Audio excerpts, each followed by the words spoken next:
WhatsApp बच्चा लोग, आज के सेशन में हम डिस्कस करने वाले हैं trigonometric ratios for special angles. जैसे कि हमने पहले वीडियो में कहा था, trigonometric ratios for special angles 0 degree, 30 degree, 45 degree, 60 degree, 90 degree. इसका टेबल कुछ इस तरह का होता है जो बच्चे याद करते रहते हैं, स्टूडेंट्स याद करते रहते हैं, भूलते रहते हैं, ये उनको साल भर परेशान करता है। बट आज के सेशन में हम trigonometric ratios for special angles कुछ इस तरह से पढ़ेंगे कि आपको ये याद करने की जरूरत ही ना पड़े, ये साल भर आपको परेशान ही ना करे। तो स्टार्ट करते हैं। सबसे पहले हम 0 डिग्री से शुरू करते हैं। 0 डिग्री, एक ट्राइंगल अज्यूम कर लेते हैं। ये एक ट्राइंगल है जिसका एंगल क्यू पर 90 डिग्री है, ठीक है। एक ट्राइंगल अज्यूम कर लिया हमने, ठीक है। ये है आपका थीटा, ये है R, P Q R, Q पर आपका 90 डिग्री है और ये एंगल थीटा है, ठीक है। तो एंगल थीटा को मैं छोटा करता जाऊंगा, एंगल थीटा को मैं छोटा करता जाऊंगा, इतना छोटा करूंगा कि वो लगभग 0 बन जाए। जैसे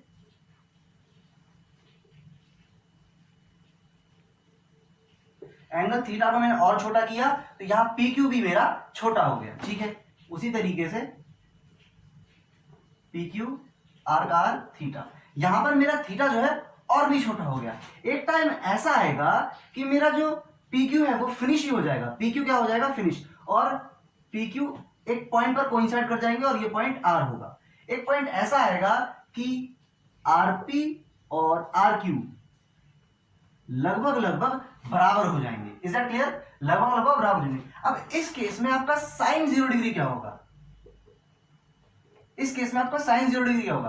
भाई साइन थीटा क्या होता है? साइन थीटा होता है आपकी अपोजिट साइड पी क्यू, ठीक है, डिवाइड में पी आर, डिवाइड में पी आर। तो पी क्यू तो आपका 0 बन चुका है, पी क्यू आपका 0 बन चुका है, तो 0 upon P R is also 0। इसका मतलब साइन 0 डिग्री की वैल्यू आपकी 0 आ गई। अब आते हैं कॉस पर। कॉस 0 डिग्री, कॉस आपका क्या होता है? कॉस होता है आपका एडजेसेंट साइड अपॉन हाइपोटेनस। तो यहां पर आपकी एडजेसेंट साइड है आर क्यू, ठीक है, R Q divided by hypotenuse which is P R. तो जो आपकी पी आर है, पी आर और आर क्यू वो तो सेम टू सेम हो चुके हैं। मतलब कि R Q upon P R की जगह में आर क्यू दोबारा से लिख सकता हूं, क्योंकि आर क्यू और पी आर इक्वल हो चुके हैं, क्योंकि वो कोइंसाइड कर चुके हैं। फॉर एग्जांपल पी पॉइंट और क्यू पॉइंट एक पॉइंट पर कोइंसाइड कर चुके हैं और आरपी आर क्यू के इक्वल है। तो आर पी आर की जगह में आर क्यू रख सकता हूं, ये कट कर 1 बन जाएगा। इसका मतलब cos 0 डिग्री की वैल्यू आपकी 1 आ गई। इसके बाद आपका आता है tan 0 डिग्री। क्या आता है? tan 0 degree. tan 0 डिग्री क्या होता है? आपके sin 0 degree divide by cos 0 degree. sin 0 degree आपका कितना आया? 0 अपन में 1, तो tan 0 डिग्री भी आपका 0 आता है। इसके बाद आते हैं sec पर। sec 0 डिग्री, sec जो होता है वो आपके cos का उल्टा होता है, तो ये 1 है तो 1/1 होगा, मतलब कि ऑब्वियसली 1 होगा। फिर आते हैं आपके cosec 0 डिग्री पर। cosec 0 डिग्री आपके sin 0 डिग्री का बिल्कुल अपोजिट होता है, तो ये 0 है, वो होगा आपका 1/0। अब 1/0 आपका डिफाइन नहीं होता, तो नॉट डिफाइंड होता है। क्या होता है? Not defined. अब cot पर आते हैं। cot 0 डिग्री, cot आपके tan का उल्टा होता है, यहां पे ये 0/1 है तो वो हो जाएगा 1/0, जो कि अगेन नॉट डिफाइंड होता है।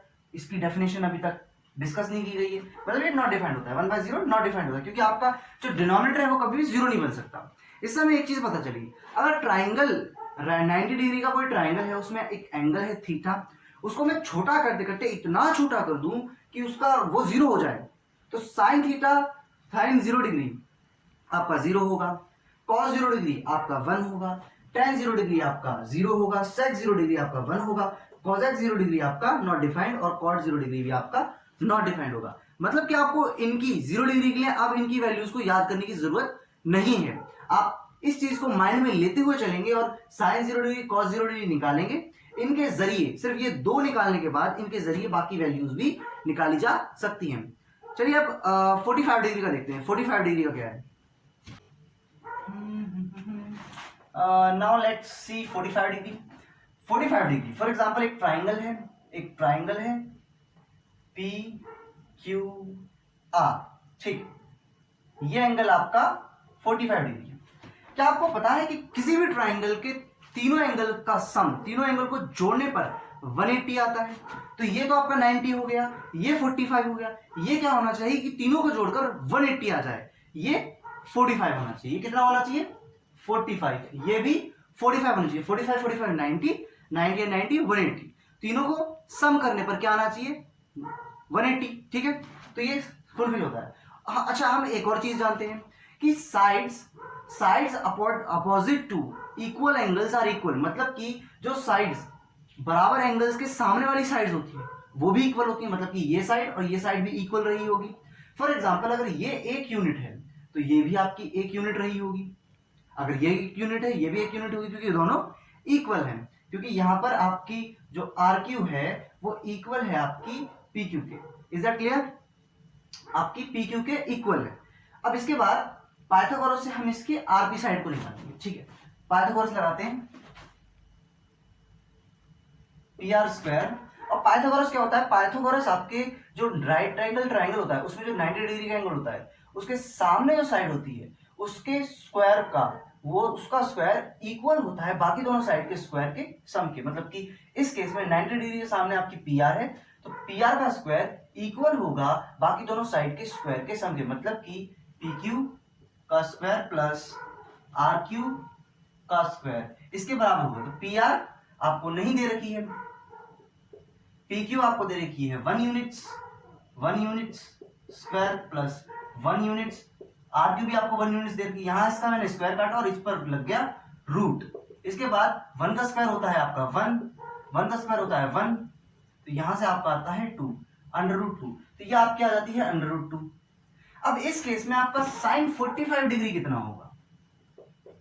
साइन 45 डिग्री, साइन थीटा होता क्या है आपका? साइन होता है आपका अपोजिट साइड अपॉन में हाइपोटेनस। तो 45 डिग्री के लिए अपोजिट साइड है पी क्यू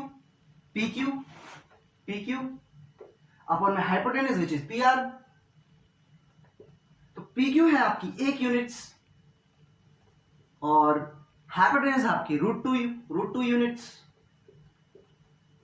तो आपका फाइनल वैल्यू आती है साइन 45 डिग्री की 1/√2। इसके बाद कॉस की वैल्यू देखते हैं। कॉस 45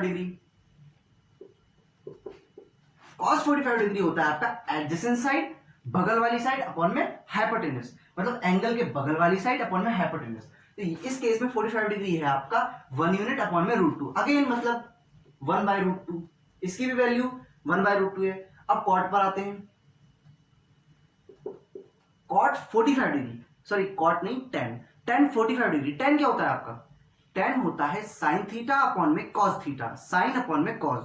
तो साइन है आपका यहां पर 1/√2 और कॉस भी है आपका 1/√2।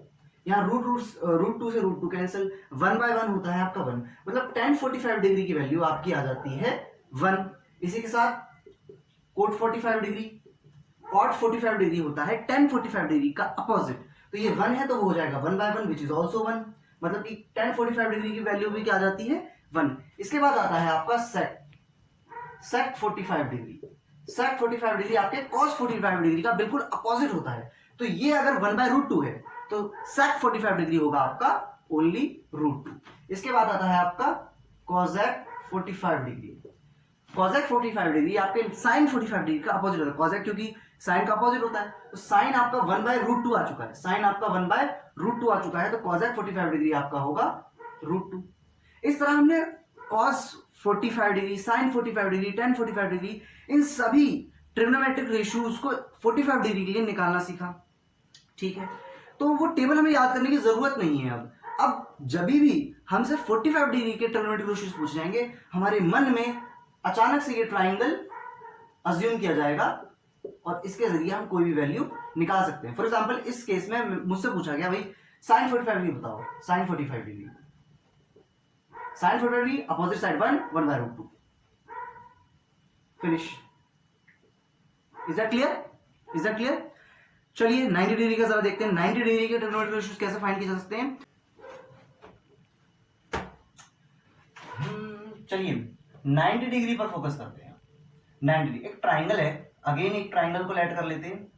ट्राइंगल पी क्यू आर, यहां एंगल थीटा है, ठीक है।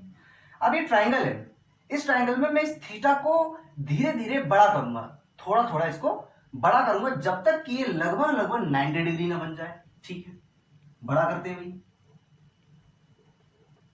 ये 90 डिग्री आपका ये P है, ये Q है यार। Is that clear? यहां पर आप नोटिस करेंगे कि थीटा तो आपका बड़ा हो रहा है बट आर क्यू आपकी छोटी होती जा रही है। अगेन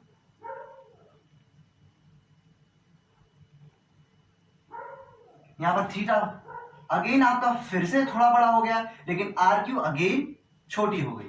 तो एक पॉइंट ऐसा आएगा कि जो आर क्यू है वो एक जगह पर कोइंसाइड कर जाएगी और थीटा आपका लगभग 90 डिग्री बन जाएगा, जो कि ये केस है। पी आर और क्यू एक सिंगल पॉइंट पर कोइंसाइड कर चुके हैं और थीटा आपका 90 डिग्री बन चुका है। ठीक है, तो इस केस में आपका साइन 90 डिग्री क्या होगा? इस केस में आपका साइन 90 डिग्री क्या होगा? इस केस में आपका साइन 90 डिग्री होगा opposite side which is P Q upon में hypotenuse which is P R. Is that clear? तो यहां पे पी क्यू आपकी P Q side P R के साइड कोइंसाइड कर रही है, मतलब पी क्यू और पी आर इक्वल है। इस केस में अगर थीटा 90 डिग्री हो तो पी आर लगभग पी क्यू के ही इक्वल है। यस और नो? तो क्या मैं पी आर की जगह पी क्यू लिख सकता हूं? हाँ लिख सकता हूं। तो पी क्यू और पी आर की जगह मैंने लिख दिया पी क्यू, तो ये क्रैश कर जाएंगे और साइन 90 डिग्री की वैल्यू मेरे पास 1 आ जाएगी। अब इसी तरह कॉस 90 डिग्री की वैल्यू, कॉस 90 डिग्री, कॉस क्या होता है भाई? कॉस होता है आपके एडजेसेंट साइड अपॉन में हाइपोटेनस। एडजेसेंट साइड क्या है यहां पर? आर क्यू अपॉन में पी आर। तो आर क्यू साइड तो आपकी 0 हो चुकी है, लगभग 0 है। तो इसका मतलब कि पूरा वैल्यू 0 हो जाएगी। कॉस 90 डिग्री आपका कितना आ गया? 0।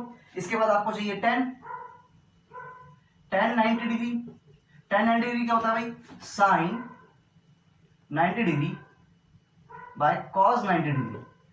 तो यहां पर आपके tan 90 डिग्री की वैल्यू हो जाएगी 1/0 जो कि नॉट डिफाइंड है, अभी तक डिफाइंड नहीं किया गया है। 1/0 नॉट डिफाइंड है। ठीक है, इसके बाद आप निकालेंगे sec 90 डिग्री। तो sec जो होता है वो cos का बिल्कुल अपोजिट होता है। तो cos आपका है 0, तो sec 90 डिग्री होगा आपका 1/0। Is that clear? जो कि ऑल्सो नॉट डिफाइंड। इसके बाद आ रहा है आपका cosec 90 डिग्री जो कि आपके sin 90 डिग्री का बिल्कुल अपोजिट होता है। sin 90 डिग्री आपका 1 है तो cosec 90 डिग्री आपका 1/1 होगा विच इज ऑल्सो अगेन 1। इसके बाद बात आती है आपके cot की। तो cot 90 डिग्री आपके tan 90 डिग्री का बिल्कुल अपोजिट होता है। तो ये अगर 1/0 है तो वो होगा 0/1 जो कि 0 होगा। इस तरह हमने 90 डिग्री के ट्रिग्नोमेट्रिक रेशियोज को निकालना सीखा। हमें ये याद करने की जरूरत भी नहीं है। जब भी हमसे 90 डिग्री के ट्रिग्नोमेट्रिक रेशियोज पूछे जाएंगे किसी सवाल में, किसी क्वेश्चन को सॉल्व करते हुए, तो हमारे ब्रेन में ये मेथड क्लिक करना चाहिए और हमें वो टेबल याद करने की जरूरत भी नहीं है। Is that clear? चलिए आप 30 डिग्री और 60 डिग्री के लिए इसी मेथड को अप्लाई करके देखते हैं। आपने अगर फर्स्ट वीडियो ट्रिग्नोमेट्री की देखी है तो ये आपको काफी इजी लग रहे होंगे, बट अगर आपने नहीं देखी है तो पहले आप जाकर फर्स्ट वीडियो को देखिए, देन इस वीडियो को देखना शुरू कीजिए। क्योंकि अगर आपने फर्स्ट वीडियो ट्रिग्नोमेट्री की नहीं देखी है तो आपको ये कुछ समझ में नहीं आने वाला। Is that clear? चलिए एक इक्विलेटरल ट्रायंगल ले लेते हैं। अभी हम 30 और 60 डिग्री का पढ़ने वाले हैं। तो 30 डिग्री 60 डिग्री एक इक्विलेटरल ट्रायंगल ले लेते हैं। इक्विलेटरल ट्रायंगल क्या होता है भाई? हिंदी में समबाहु त्रिभुज बोलते हैं, जिसकी तीनों साइड्स इक्वल होती है। जिसकी तीनों साइड्स क्या होती हैं? Equal. Is that clear? Let P Q S. ठीक है, इसकी तीनों साइड क्या है? इक्वल। इसके तीनों एंगल्स भी इक्वल होते हैं, मतलब तीनों एंगल 60 डिग्री होते हैं। ये भी 60 है, ये भी 60 है। Is that clear? अब मैं क्या करूंगा, P से एक परपेंडिकुलर QS पर गिराऊंगा। ठीक है, गिरा दिया। और यहां पर एक पॉइंट में ले लेता हूं R। ठीक है, तो QR और RS ऑटोमेटिकली बराबर होंगे कॉन्ग्रुएंसी वगैरह प्रूफ करने के बाद, जो कि मैं आपको नेक्स्ट कुछ सेशंस में पढ़ाऊंगा कॉन्ग्रुएंस वगैरह। ठीक है, तो अभी के केस में ये और ये इक्वल है। अगर मैं इस साइड को 2 लेट कर लूं तो ये साइड भी आपकी 2 होगी और ये साइड भी आपकी 2 होगी। क्योंकि ये दोनों QR और RS बराबर हैं तो ये 1 होगी यहां तक और ये भी 1 होगी। Is that clear? अब मुझको ये साइड नहीं पता विच इज PR। अच्छा मैं कर क्यों रहा हूं आपको अभी पता चलेगा। PR मुझे नहीं पता, अब मैं PR निकालता हूं। PR पाइथागोरस से मैं निकाल सकता हूं। पाइथागोरस क्या कहता है कि 90 डिग्री के सामने वाला जो एंगल है, 90 डिग्री के सामने वाली जो साइड है उसका स्क्वायर इक्वल होता है बाकी दोनों साइड के स्क्वायर के सम के। तो इसमें पाइथागोरस लगाते हैं, P Q is the hypotenuse, तो पी क्यू का square is equal to P R का स्क्वायर प्लस क्यू आर का स्क्वायर। तो पी क्यू आपको दे रखी है 2, तो 2 का स्क्वायर, पी आर आपको दी नहीं है और क्यू आर आपको दे रखी है 1 का स्क्वायर। तो इस केस में ये 2 का स्क्वायर बन जाएगा आपका 4, ये 1 का स्क्वायर 1 यहाँ आ जाएगा आपके माइनस में, और पी आर के स्क्वायर का पी आर का स्क्वायर, यहाँ से स्क्वायर काटो, इसके ऊपर रूट लग जाएगा, यहाँ से 4 - 1 3 आ जाएगा विच इज √3। तो पी आर आपकी √3 आ चुकी है, ये है आपकी √3। ठीक है। अच्छा एक चीज नोटिस करो कि ये 60 है, ये 60 है, ये भी 60 है, ये दोनों एंगल बराबर हैं क्योंकि ये परपेंडिकुलर लग रही है। कॉन्ग्रुएंसी वगैरह प्रूफ करने के बाद तो ये एंगल भी 30 डिग्री होगा। Is that clear? अब बस हमारा किसी का काम नहीं है। अब इस ट्राइंगल को देख लो, P Q R P Q R, इस ट्राइंगल को बाहर ले लो, इस ट्राइंगल को हम यहां ले लेते हैं। ये है √3, ये है 1, ये है 2, ये है 60 डिग्री, ये है 30 डिग्री। अब मुझे क्या चाहिए? अब मुझे चाहिए भाई साइन 30 डिग्री। साइन 30 डिग्री क्या होता है? साइन होता है अपोजिट साइड, 30 डिग्री ये रहा, इसके अपोजिट साइड है ये, अपॉन में हाइपोटेनस विच इज 1/2। अब मुझे चाहिए cos 30 डिग्री। cos क्या होता है? cos होता है एडजेसेंट साइड, 30 डिग्री के एडजेसेंट साइड अपॉन में हाइपोटेनस। तो ये जो साइड है ये आपकी एडजेसेंट साइड है अपॉन में हाइपोटेनस 2, तो ये हो जाएगा आपका √3/2। Is that clear? इसके बाद आपको निकालना है tan 30 डिग्री। tan 30 डिग्री क्या होता है? अपोजिट साइड अपॉन में एडजेसेंट साइड। तो 30 डिग्री के अपोजिट में है 1, एडजेसेंट में है √3, तो 1/√3। इसके बाद आपको निकालना है cot 30 डिग्री, तो जो कि tan 30 डिग्री का बिल्कुल अपोजिट होता है, ये 1/√3 है, तो वो होगा आपका ओनली √3। Is that clear? बहुत इजी है, बस समझने वाली बात है। अब सेक पर आते हैं। सेक 30 डिग्री, सेक जो है वो cos का अपोजिट होता है, ये √3/2 है, तो वो होगा आपका 2/√3। Is that clear? इसके बाद cosec 30 डिग्री, cosec आपका अपोजिट होता है साइन का, तो ये 1/2 है, वो होगा 2। क्या आपको समझ में आ रहा है मैं कर क्या रहा हूं? मैंने ट्रिग्नोमेट्री का जो टेबल होता है, रेशियो स्पेशल ट्रिग्नोमेट्रिक एंगल्स का जो टेबल होता है वो मैंने याद ही नहीं किया। बस मेरे पास ये ट्राइंगल है, इस ट्राइंगल के जरिए मैं सारी वैल्यूज निकालता जा रहा हूं। मतलब कि आपको जब कभी भी 30 डिग्री और 60 डिग्री की वैल्यूज को पुट करना हो, ट्रिग्नोमेट्रिक रेशियोज को पुट करना हो, तो आपको ब्रेन में ये ट्राइंगल दिखना चाहिए। ये ट्राइंगल की इमेज अपने ब्रेन में कैप्चर कर लीजिए ताकि ये आप यूज कर पाओ। ठीक है। अब आते हैं 60 डिग्री पर। मुझे साइन 60 डिग्री चाहिए। 60 डिग्री ये रहा, opposite side √3/2, very easy, √3/2। cos की बारी आती है, cos 60 degree adjacent side upon में 2, एडजेसेंट साइड मतलब बगल वाली साइड, इसके बगल वाली साइड है 1/2, वेरी इजी। फिर आते हैं tan पर, tan 60 डिग्री के opposite side which is √3 upon में एडजेसेंट साइड, तो √3 अपॉन में 1 विच इज √3। फिर आते हैं cot पर, cot 60 डिग्री जो कि tan 60 डिग्री का अपोजिट होता है, अगर ये √3 है तो वो हो जाएगा आपका 1/√3। इसके बाद आते हैं sec पर, sec 60 डिग्री, यहां पर cos 60 डिग्री आपका 1/2 है, तो sec 60 डिग्री आपका होगा 2। फिर आते हैं cosec 60 डिग्री, sin 60 डिग्री आपका √3/2 है, तो cosec 60 डिग्री आपका 2/√3 होगा। क्यों? क्योंकि cosec आपके sin का अपोजिट होता है, उल्टा होता है, तो 2/√3। इसका मतलब कि किसी भी तरह के, अभी तक हमने जो पढ़ा, किसी भी तरह के ट्रिग्नोमेट्रिक रेशियोज हो इन स्पेशल एंगल्स के लिए 0 degree, 30 degree, 45 degree, 60 degree and 90 degree, हमें वो टेबल याद करने की जरूरत बिल्कुल नहीं है। हमें ये मेथड क्लियर करने चाहिए और आसानी से हम कर सकते हैं। एक क्वेश्चन करके देखते हैं, एक क्वेश्चन करके देखें, काफी अच्छा क्वेश्चन है, इसको सॉल्व करने का ट्राई करते हैं। चलिए, sin 30 डिग्री, आपके sin 30 डिग्री की वैल्यू क्या है वो टेबल तो याद किया नहीं है, तो अगेन वही ट्राइंगल याद कीजिए। ये होता है आपका √3, ये होता है 1, ये होता है 2, यहाँ होता है आपका 60 डिग्री, यहाँ होता है आपका 30 डिग्री। Is it clear? अब मुझे sin 30 डिग्री चाहिए। sin 30 degree opposite side upon में हाइपोटेनस विच इज 1/2 सॉरी, तो 1/2 प्लस का प्लस। अब मुझे tan 45 डिग्री चाहिए। 45 डिग्री के लिए आपको ये वाला ट्राइंगल होता है 1/√2, यहाँ आपका 45, तो tan 45 degree opposite side, tan क्या होता है आपका अपोजिट साइड अपॉन में एडजेसेंट साइड, तो 1/1, tan 45 डिग्री आपका होता है 1/1। कोई प्रॉब्लम? cosec 60 डिग्री, कॉजेक 60 डिग्री, कॉजेक आपका साइन का उल्टा होता है, तो साइन 60 डिग्री होता है आपका √3/2, √3 अपोजिट साइड √3/2, 60 डिग्री है ना, √3/2, बट कॉजेक है तो 2/√3, 2/√3। इसके बाद सेक 30 डिग्री, सेक आपके कॉस का अपोजिट होता है, तो यहां पर कॉस 30 डिग्री कितना है, एडजेसेंट साइड कॉस होता है आपका एडजेसेंट साइड अपॉन में हाइपोटेनस, तो एडजेसेंट साइड इसकी √3 अपॉन में 2, लेकिन यहां पर है कॉस का उल्टा, √3/2 होता है कॉस, तो 2/√3 उसका उल्टा होगा आपका सेक, तो 2/√3 लिख दीजिए, plus cos 60 degree, 60 degree 1/2, plus cot 45 degree, tan 45 degree का अपोजिट होता है, अगर ये 1/1 है तो वो भी 1/1 होगा अपोजिट, क्योंकि 1/1 को कितना भी अपोजिट लो 1 ही आता है, ठीक है। ये हमने सॉल्व किया, अब इसको सॉल्व करते हैं, 2, 1 और 3 का एलसीएम लेते हैं, ये आएगा आपका 2√3। अब 2√3 और 2√3 2 के टेबल में कितने नंबर पर आएगा, या तो आप इस तरीके से कर सकते हो, या यहां पर और इसमें क्या फर्क दिख रहा है आपको, √3 का फर्क दिख रहा है, तो √3 को आप ऊपर मल्टीप्लाई कर दो, कर दिया, प्लस का प्लस। अब यहां और यहां क्या फर्क दिख रहा है, यहां पर आपका 2√3 है, यहां पर तो कुछ भी नहीं, तो पूरा 2√3 यहां मल्टीप्लाई होगा, इज दैट क्लियर, 2√3 माइनस का माइनस, 2√3 और इसमें क्या फर्क है, यहां पे √3 है, यहां पे √3 है, 2 नहीं है, तो 2 से ऊपर मल्टीप्लाई कर दो, 2 2 4। अब ये डिवाइडर है, ये डिवाइडर यहां बना दिया, इसके बाद अगेन यहां भी √3, 2 और 1 का एलसीएम लेंगे, यहां भी हम क्या करेंगे, √3, 2 और 1 का एलसीएम लेंगे, तो वो क्या आएगा, अगेन यहां पर 2√3 आएगा।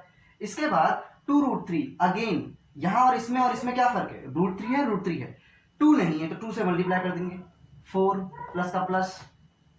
अब 2√3 और इसमें क्या फर्क है, 2 है, √3 नहीं है, तो √3 से हम इसको मल्टीप्लाई कर देंगे, तो यहां पर आएगा आपका √3 प्लस का प्लस, फिर 2√3 और यहाँ पे क्या फर्क है, यहाँ पे तो पूरा √2√3 की कमी है, तो यहाँ हम ऊपर मल्टीप्लाई कर देंगे, तो यहाँ पर क्या आएगा आपका 2√3, इज दैट क्लियर, 2√3 से 2√3 पूरा कट जाएगा, इज दैट क्लियर, 2√3 से 2√3 पूरा कट जाएगा। इसके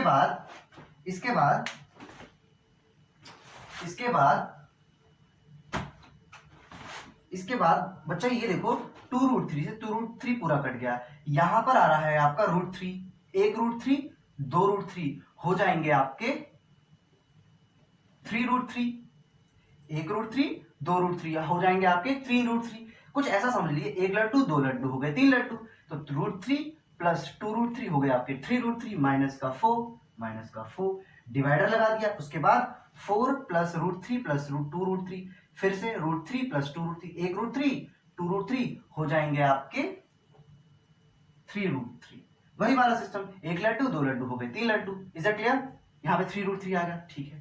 अच्छा, आपको ये पता होना चाहिए कि अगर आप ट्रिग्नोमेट्री यहां पर पढ़ रहे हैं तो आपको पता होना चाहिए कि रूट कभी भी नीचे नहीं हो सकता, डिनोमिनेटर में कभी भी डिनोमिनेटर कभी रूट में नहीं आ सकता, ठीक है, उसके लिए हमें रैशनलाइजेशन करना होता है, हिंदी में परिमिकरण, हमें रैशनलाइजेशन करना होता है, ठीक है। जब हम नंबर सिस्टम पढ़ेंगे, आपके क्लास 10 के सिलेबस का फर्स्ट चैप्टर नंबर सिस्टम पढ़ेंगे, तब हम वहां पर रैशनलाइजेशन डिटेल में पढ़ेंगे, बट रैशनलाइजेशन होता क्या है, रैशनलाइजेशन का मतलब होता है कि डिनोमिनेटर में रूट नहीं होना चाहिए, उसे हटाने के लिए आप इसे मल्टीप्लाई कर देंगे डिनोमिनेटर से, लेकिन अगर आपका डिनोमिनेटर के बीच में प्लस आ रहा है तो आप माइनस से मल्टीप्लाई करेंगे, अगर माइनस आ रहा है तो प्लस से मल्टीप्लाई करेंगे, इस केस में यहाँ पे प्लस है तो मैं माइनस से मल्टीप्लाई करता हूं, ऊपर नीचे दोनों side, is that clear, is that clear, is that clear.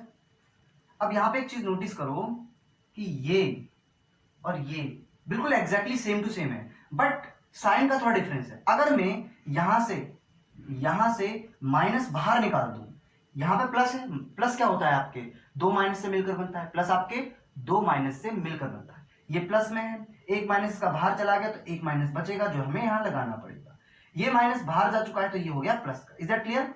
अब ये और ये एग्जैक्टली सेम हो चुके हैं, बस आगे पीछे हैं, प्लस का 4 माइनस का 3√3 माइनस का 3√3, is that clear, is that clear. अब मैं इसको लिख देता हूं, इसको मैं यहां से सॉल्व करना शुरू करता हूं, फॉर एग्जांपल इसको मुझे इससे मल्टीप्लाई करना, ये एग्जैक्टली सेम टू सेम है, तो ये हो जाएगा 4 माइनस 3√3 का स्क्वायर, और एक माइनस हमारा बाहर भी है क्योंकि ये दोनों सेम टू सेम है, मैंने स्क्वायर कर दिया, स्क्वायर लगा दिया ऊपर। इसके बाद ये आप देखिए, ये एक बार प्लस में है एक बार माइनस में, तो एक हमारा फॉर्मूला होता है a plus B, A minus B आपका हो जाएगा A square minus B square. Is that clear? तो इस केस में यहाँ एक बार प्लस में है एक बार माइनस में है। जिसको ये फॉर्मूला नहीं पता उन्हें मैं बता दूं कि अगर कोई चीज एक बार प्लस में है एक बार माइनस में इस तरह से, तो उसे हम इस तरह से रिप्रेजेंट कर सकते हैं। तो यहाँ पर एक बार प्लस में एक बार माइनस है, तो मैं लिख सकता हूँ 4 का स्क्वायर माइनस 3√3 इसका square. Is that clear? Is that clear?